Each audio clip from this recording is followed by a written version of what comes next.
कृष्ण गोविंद हरे मुरारे हे नाथ नारायण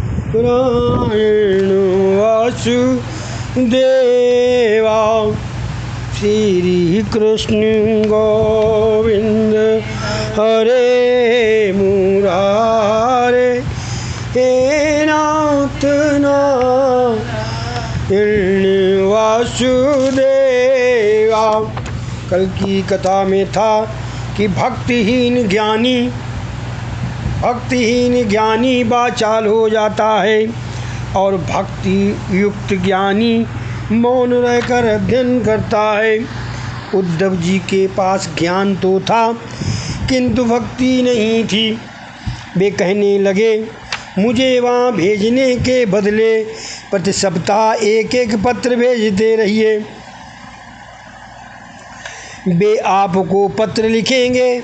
इस तरह पत्र व्यवहार से प्रत्यक्ष मिलन सा आनंद होगा। प्रेम का संदेश पत्र से पूर्णता तो कैसे पहुंचाया जा सकता है? प्रेम तो प्रत्यक्ष मिलन पर ही पूर्णतः व्यक्त किया जा सकता है।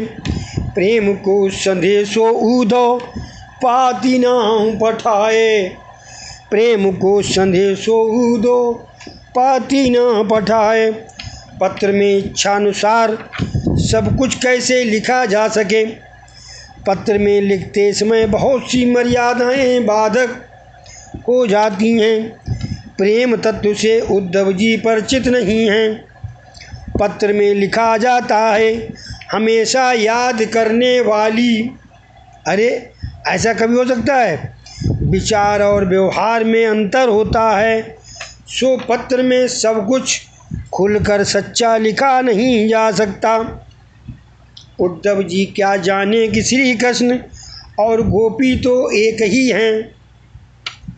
वे पत्र लिखने का आग्रह करते हैं। ज्ञानी पुरुष भक्त हृदय की बातें नहीं जानते। उद्धव जी प्रेम का रहस्य जानते ही नहीं थे। श्री कृष्ण जी ने कहा, उद्धव जी, पत्र लिखने का तो मैंने कई बार प्रयत्न किया किंतु लिख ही नहीं पाया। लिखूं तो क्या लिखूं? मैं अपनी माता को पत्र के टुकड़े से कैसे धीरज बनाऊं? वो तो मुझे निहार कर गले लगाकर खिला पिलाकर ही शांत और संतुष्ट हो सकती हैं।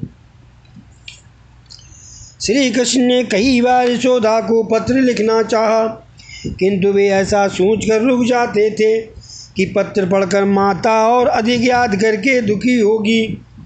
एक तो वो इधर आता नहीं है और पत्र भेजकर और दुखी करता है। कृष्ण पत्र में यशोदा शब्द लिखते ही रुक जाते। आगे कुछ लिखने जाते कि आंखों में आंसू आ जाते। प्रेम की भाषा ही न्यारी है। प्रेम भाषा और शब्द की सीमा से परे है। सच्चा प्रेम तो हृदय को सुना सकता है। पत्र द्वारा वो व्यक्त नहीं किया जा सकता।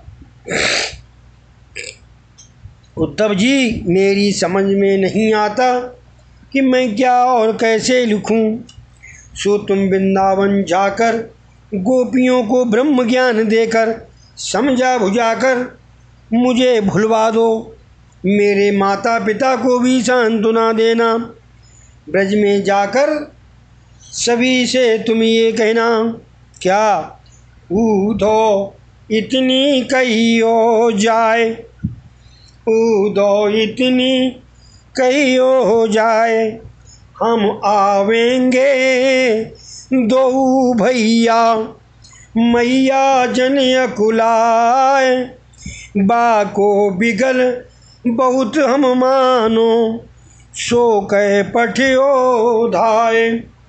और वह गुण हमको कहाँ बिसरी है, बड़े किए पै प्याय।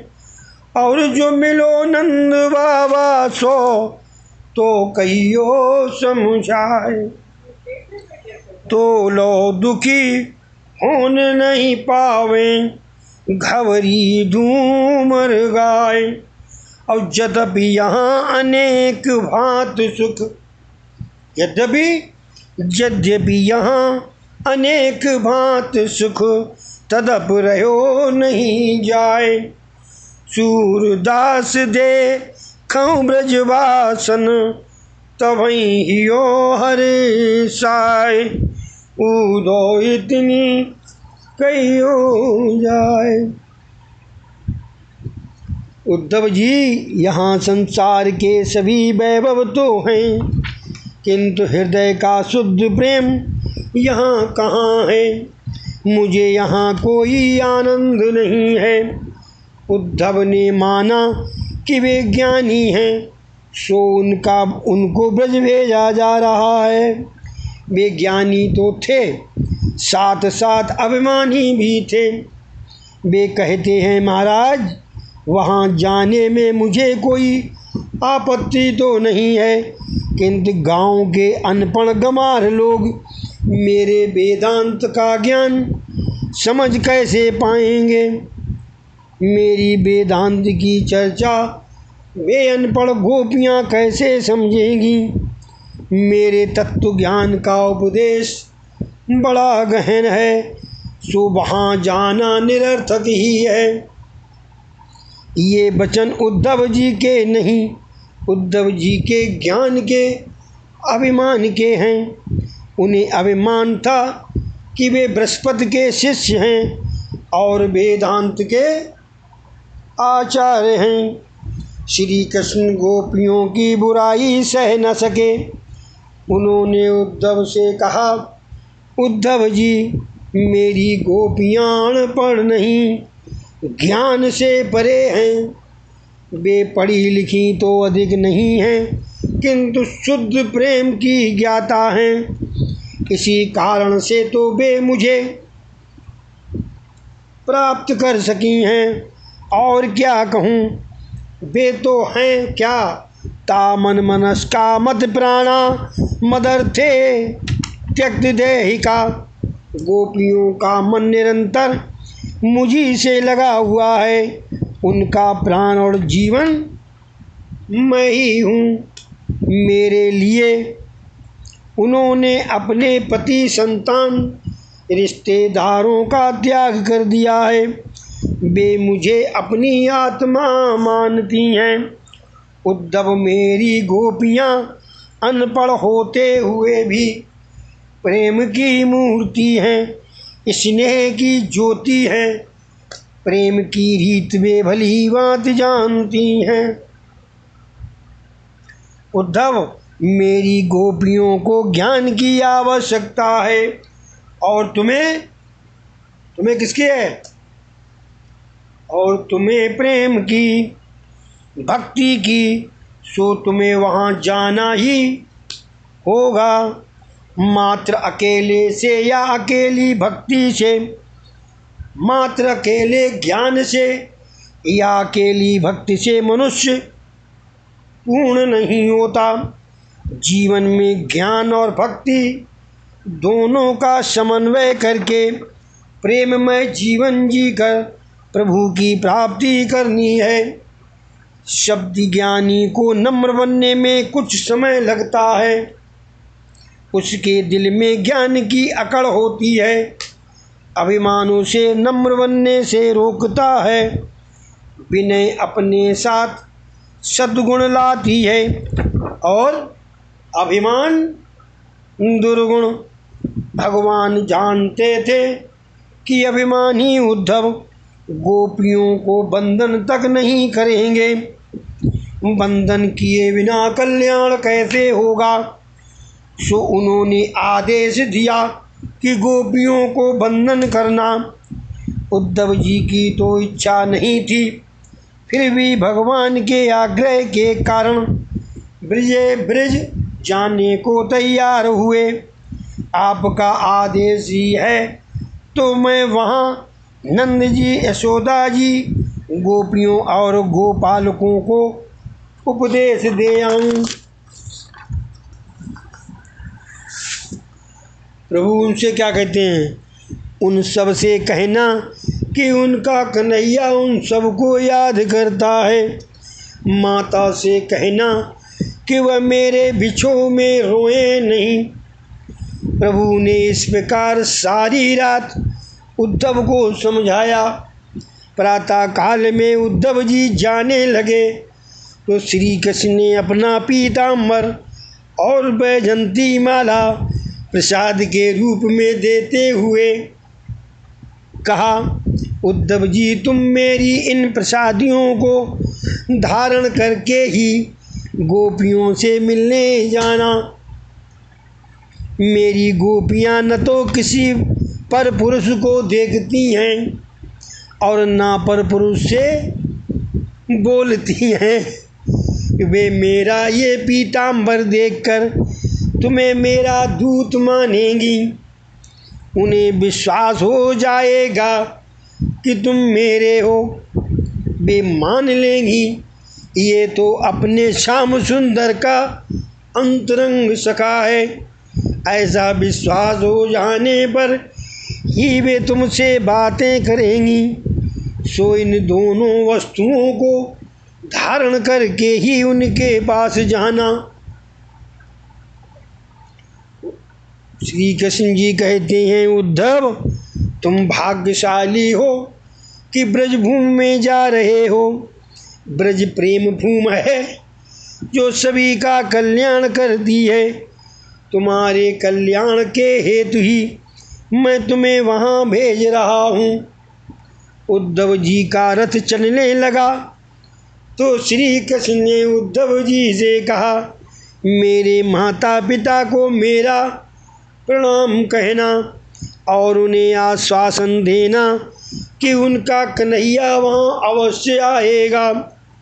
इतना कहते कहते तो श्री कृष्ण को रोना आ गया। उद्धव जी की समझ में ही नहीं आ रहा कि ब्रज की याद करते ही प्रभु की आंखें क्यों बह निकलती हैं।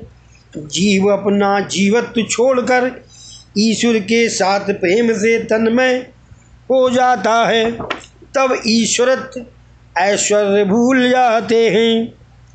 श्री कृष्ण मथुरा के अधिपति अपना पद ऐश्वर्य भूलकर प्रेम में पागल होकर उस रथ के पीछे दौड़ रहे हैं और उद्धव जी को संदेश देते जा रहे हैं।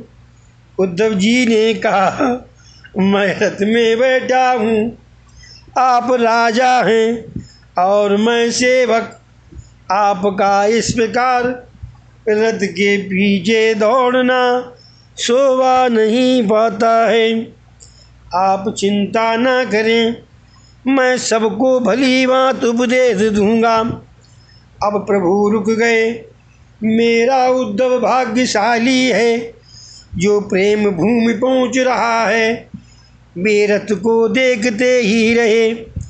इस ओर जब से कन्हैया गोकुल छोड़ गया है, बन की सघन कुंजें वीरान सी हो गई हैं। यमुना का जल गोपियों के आंसू की धारा सा लग रहा है। गायों ने घास खाना छोड़ दिया है और मथुरा की दिशा निहारती रहती हैं।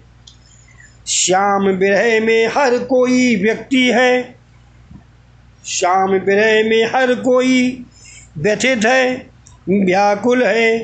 एक सखी ने व्यथा को इन शब्दों में बाणी दी है, बिन गोपाल बैरन वहीं कुंजय, तब वे लता लगत अति शीतल, अब वहीं विषम ज्वाल की पुंजय।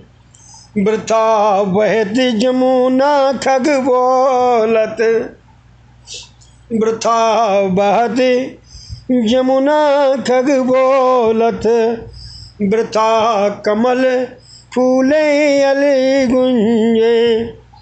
पवन पान घन सार सजीवन, और दधि सुत किरण भान भई गुंजे। दध सुत किरण भान भई भुंजे। ये उधो कहियो माधव सो, ए उधव कहियो माधव सो। बिरह करद कर मारती लुंजे। सूरदास प्रभु को मंग जोवत, सूरदास प्रभु को मंग जोवत। अखियाँ भई बरन ज्यों गुंजे। बिन गोपाल बैरन भई कुंजे। जब से कन्हैया मथुरा गया है, नंद यशोदा ने अन्न का एक दाना भी मुंह में नहीं रखा है। जब तक वो नहीं लौटेगा हम नहीं खाएंगे। न रात को नींद आती है और न दिन को चैन। कृष्ण विरह में जीव अकुलाएगा, छटपटाएगा और आंखें बरसने लगेंगी, तो मन की मलिनता धुल जाएगी। बाहर का जल शरीर को धोता है, बृहस्पति हृदय की मलिनता को धोते हैं। बृहस्पति हृदय को शुद्ध पवित्र करते हैं। यशोदा जी सोचती रहती थी कि अपना कन्हैया जब लौटेगा तो मैं उसे अपने गले लगा लूँगी और गोद में बिठलाकर भोजन कराऊंगी। उसे खिलाकर ही मैं खाऊंगी। घर की हर वस्तु कन्हैया की याद दिलाती थी। इस पात्र में लाला माखन मिश्री खाता था, उस सेज पर आराम करता था। नंद यशोदा इस प्रकार लाला की याद में डूबे रहते, आंसू बहाते रहते और परस्पर आश्वासन देते रहते थे। यशोदा जी आंगन में बैठे हुए नंद को लाना दे रही हैं। आप ही के कारण लाला ब्रज छोड़ गया है। आप उन्हें गायों को चराने के लिए भेजते थे, तो वो कहता था कि उसे अन्य गोपी बालक नचाते और दौड़ाते थे। ब्रजवासी उसे रूखी सूखी रोटी खिलाते थे। सो वह परेशान होकर रूठ गया और गोकुल छोड़कर चला गया। वह गायों के पीछे दौड़ दौड़ कर थक हार गया, सो यहाँ से चला गया है। ब्रिज से जाते समय उसने वापस आने का वचन दिया था। मेरे आंसू वो देख नहीं पाता था। जब भी मैं रोती वह बड़े प्यार से मुझे मनाने लगता था। आज वह ऐसा निष्ठुर क्यों हो गया है? मथुरा के लोगों ने कुछ जादू टोना कर दिया होगा। मैंने सुना है कि मेरा लाला मथुरा का राजा बन गया है। इस समाचार से मुझे बड़ा आनंद हुआ है, किंतु तुम उसे गायों के पीछे दौड़ाते रहते थे, उसी कारण से वह मुझे मिलने तक नहीं आ रहा है। और यशोदा जी रोने लगी। नंद जी कहने लगे, मैंने कब भेजा था उसे गायें चराने के लिए? वही कहता था कि वह गायों की सेवा के लिए ही जन्मा है। उसे गायों के बिना चैन नहीं आता था। वह जब यहाँ आया था तब गायें खा पी कर कैसी हष्ट पुष्ट रहती थी, किंतु अब तो लाला के विरह में वे गायों ने खाना पीना भी छोड़ दिया है। हाथी के बच्चों सी हष्ट पुष्ट मेरी गायें आज दुबली पतली हो गई हैं। मुझसे तो ये दशा देखी नहीं जाती। मैं दुख के मारे गौशाला में पाँव तक नहीं रख सकता हूँ। लगता है अब तो लाला भी मथुरा का राजा बनते ही अपने गायों को भूल गया है। यदि वह एक बार भी इधर आए तो ब्रज सनाथ हो जाए। मुझे क्या खबर थी कि वो मथुरा जाते ही ऐसा निष्ठुर हो जाएगा। कन्हैया की गाय गंगी तो भूखी प्यासी वृंदावन में ही मारी मारी घूमती फिरती है, घर आती ही नहीं है। कन्हैया अपने माता पिता के लिए नहीं, कम से कम अपनी गायों के लिए ही तो एक बार इधर आ जा। तेरे बिना ये गायें मरियल सी हो गई हैं। तुझे गायें प्यारी थी सो तू उन्हें चराने ले जाता था। मुझे लगता है एक बार मैंने तुझे मूसल से बांधा था, इसलिए तू रूठ गया है और यहाँ नहीं आता।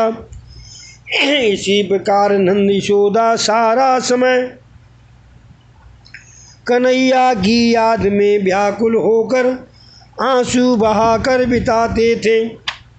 किसी के आग्रह पर कभी कभार कंदमूल खा लेते थे।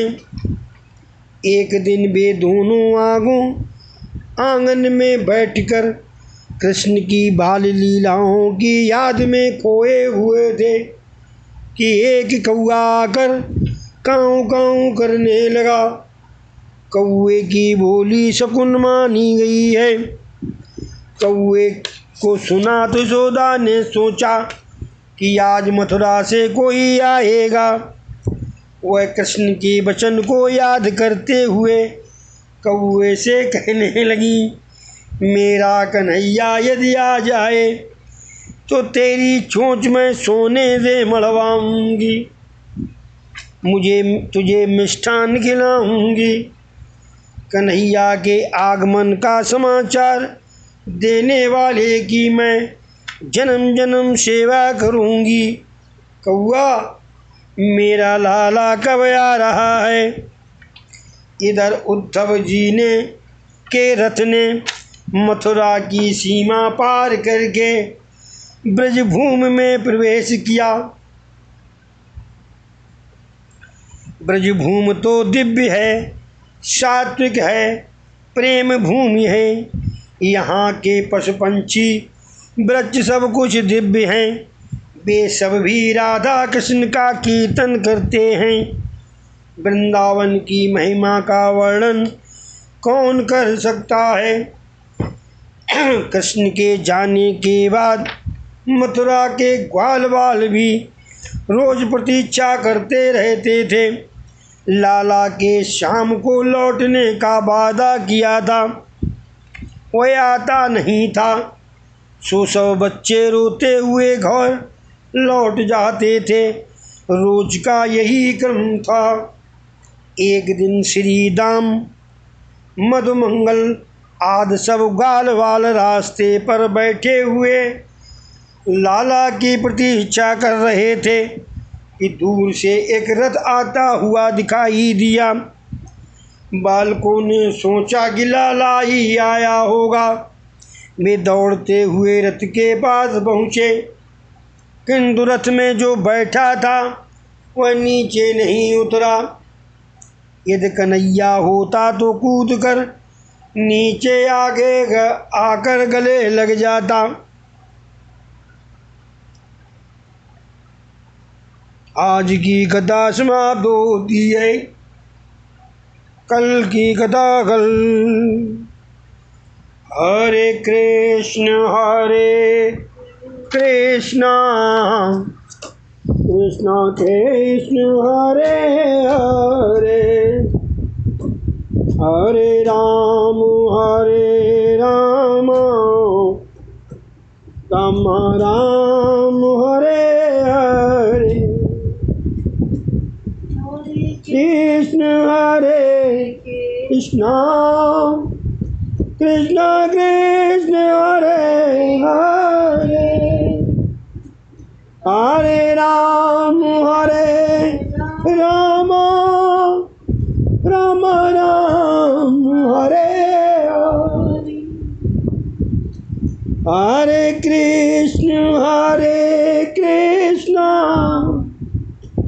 कृष्ण कृष्ण हरे हरे, हरे राम राम राम